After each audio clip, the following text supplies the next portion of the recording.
Assalamualaikum and good morning to our lecturer, Puan Linda. My name is Muhammad Nafas Syamsul bin Syamsul and my number matric is 01DEE24F1075 and my partner. My name is Alif Aiman bin Johan Nizam. My matrix number is 01DEE24F1067.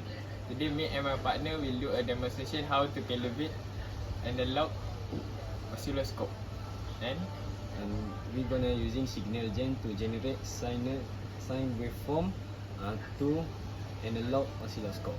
Okay, let's go. Okay, firstly we must on the analog oscilloscope and then we put the crocodile clip into the GND and then we put the probe into the cal. Okay, next we must change the trigger from GND to AC. Okay, as you see. Okay, first we need to switch on our function generator and then we need to switch on our oscilloscope. Okay. The second thing we need to do, connect the probe positive to positive and negative to negative. Okay.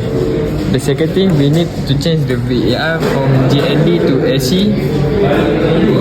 Now we have to set the function to the sine wave. Then we have to adjust the variable.